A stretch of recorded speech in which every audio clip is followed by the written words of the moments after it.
Radio Romania International. You are listening to our one-hour broadcast in English for listeners in Western Europe and Japan. We can also be heard on the internet at www.rri.ro Channel 1. You can find us on Facebook, Twitter and other social media platforms. Our programs are also available on TuneIn and via satellite Eutelsat 16A on 11,512 MHz, vertical polarization, azimuth 16 degrees east. Symbol rate 29,950 mega symbols per second, standard DVB-S2, modulation 8 PSK, audio PID 510. We wish you good reception conditions.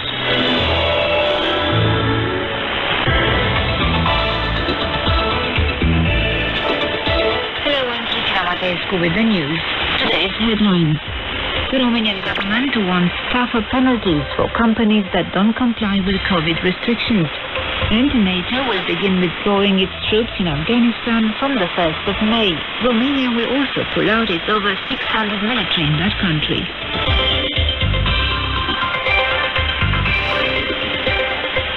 More than 3,800 new COVID-19 infections were reported in Romania on Thursday, and 195 related fatalities. 1,518 patients are currently in intensive care. Bucharest continues to be the city with the highest incidence rate.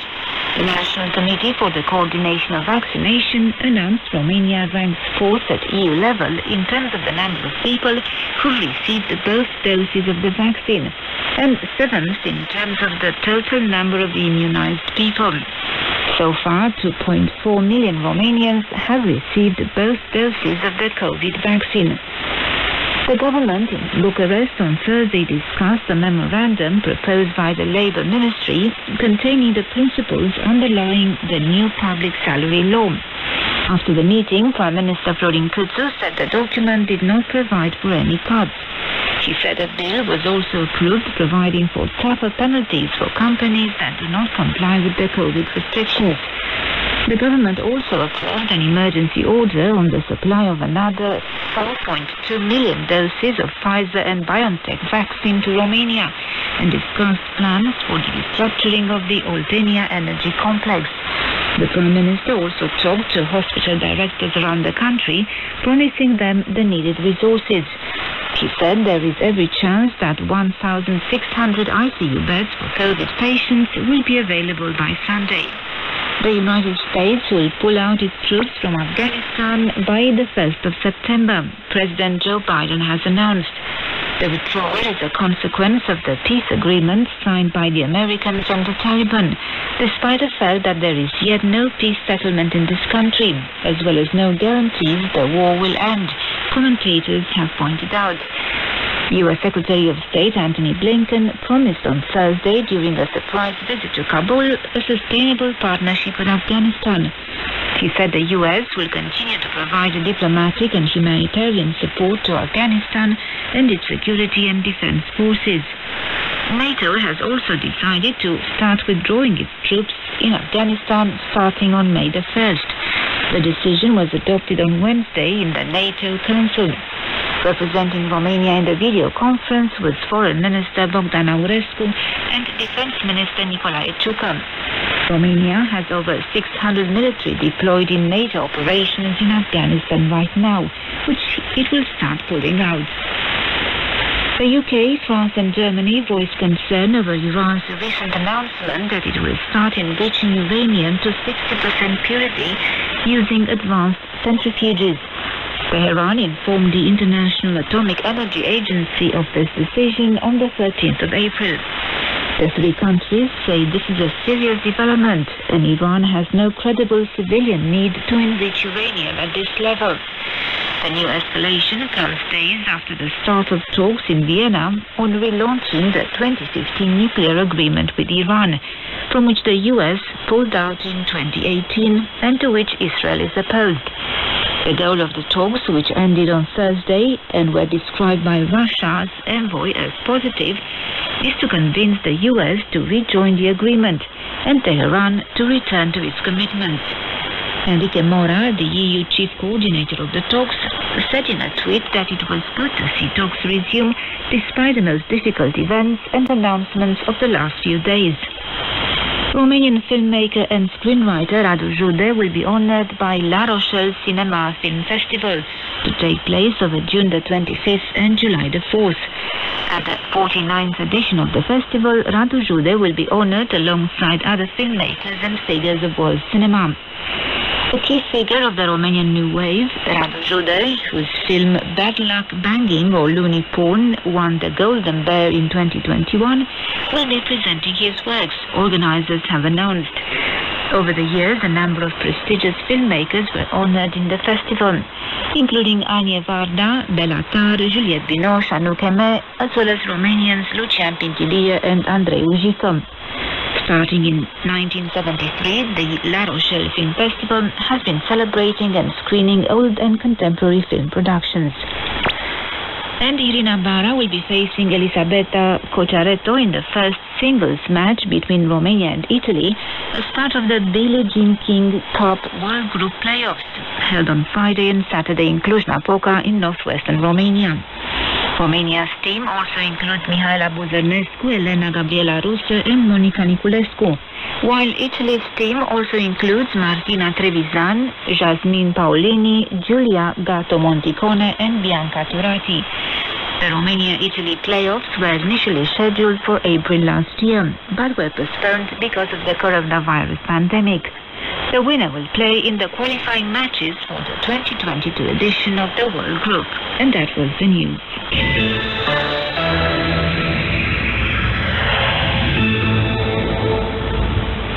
Over 73,000 companies in Romania's hospitality sector could benefit from a state aid scheme.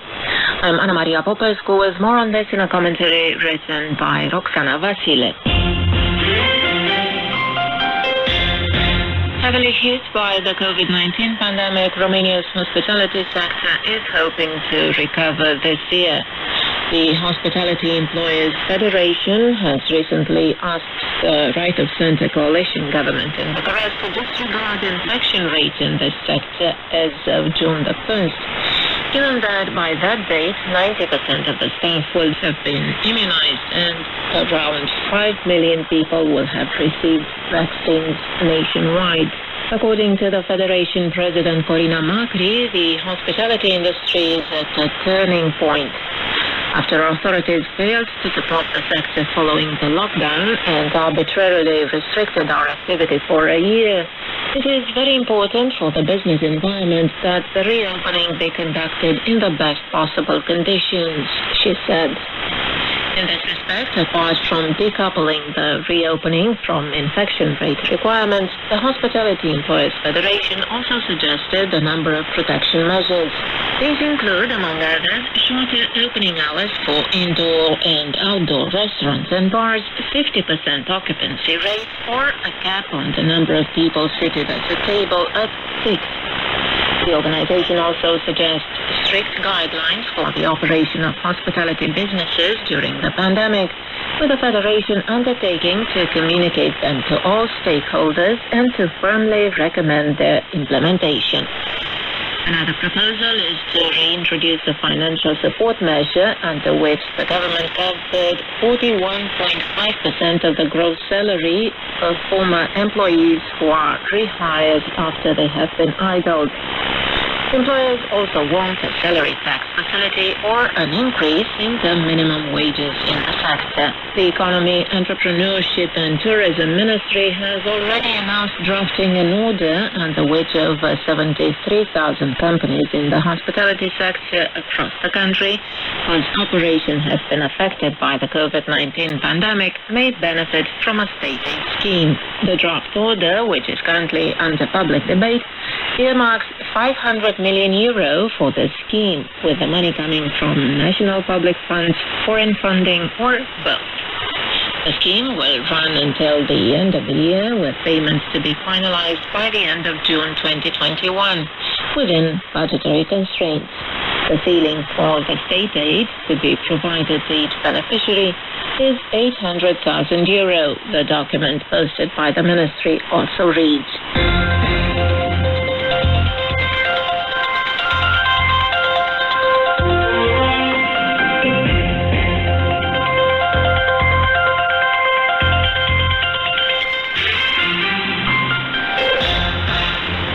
20 years, American and Allied troops are leaving Afghanistan.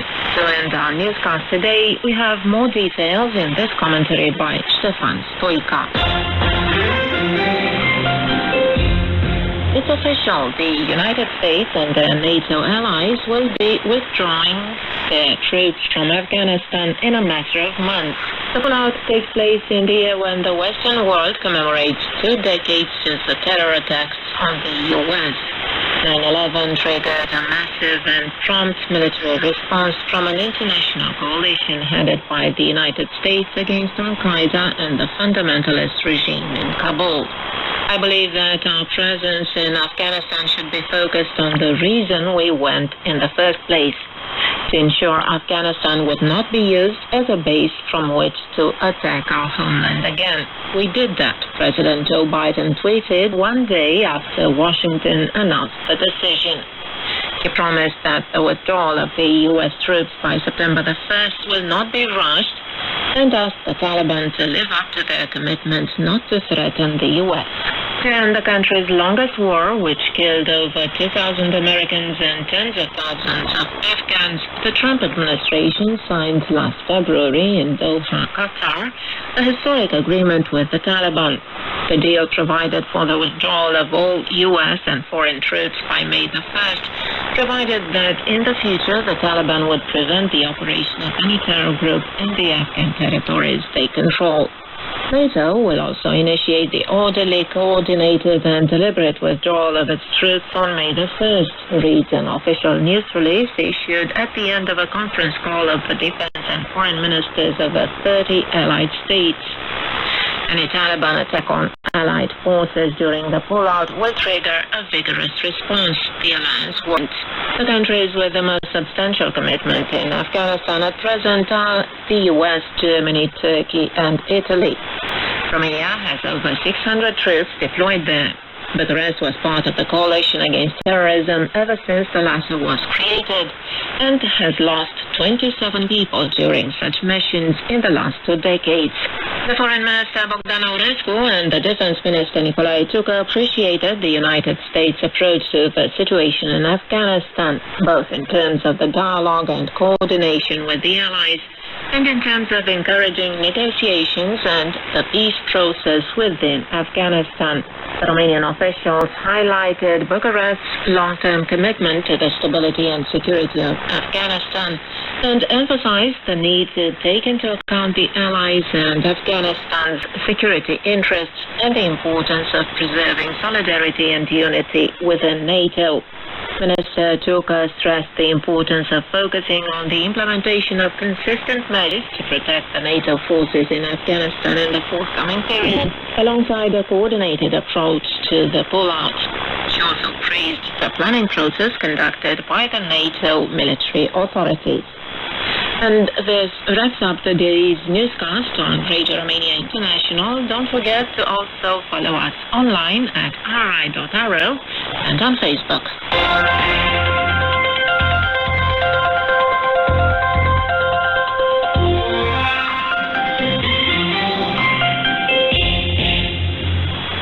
Coming up next in today's broadcast, it's Hit of the Day. Listen to Ina and her latest hit, Flashbacks.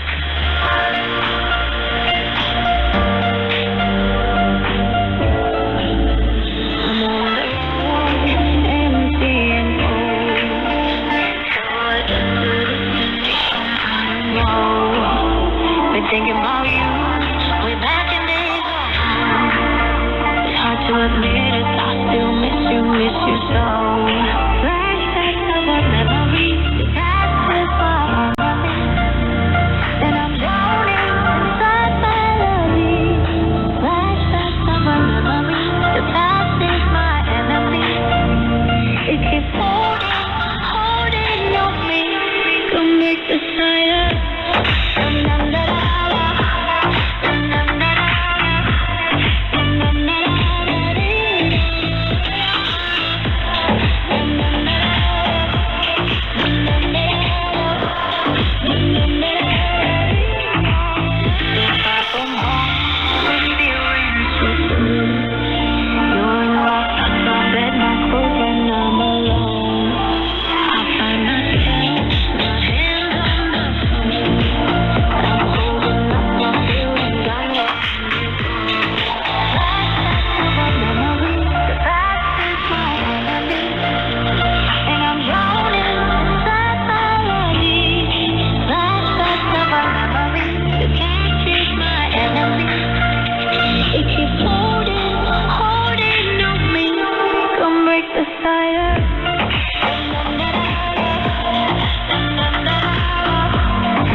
Romania.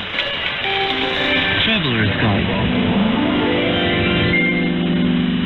Hello and welcome to our travel feature. I am Karin Kotsoyu. Today's destination is in the eastern part of Romania, outside the Arc of the Carpathians, at the meeting between the historical provinces of Wallachia, Moldavia, and Transylvania. The locals call it proudly a small Romania due to the diversity of forms of relief and forms of tourism found here. Nicoleta Gulmanu, tourism advisor with Buzău County Council, told us that a tourist would need a whole month to experience all that Buzău County has to offer, and said that they should start their sojourn in the county seat, the city of Buzău, which has been documented as far back as 5 centuries ago. I would start here at the county museum, host to an entirely original collection, and then go on to other parts of the county. It depends on what the tourist is interested in.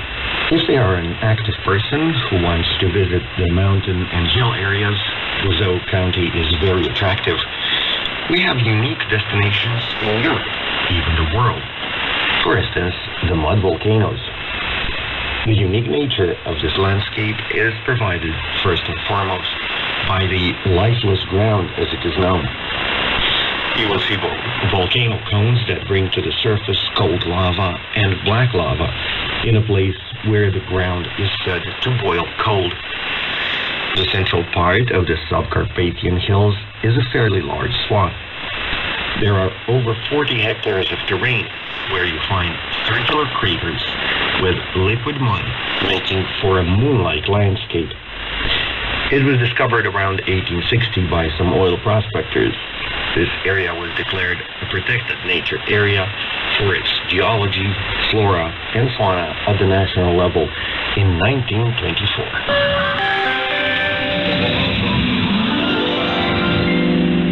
To continue our journey, we get to Buzău country.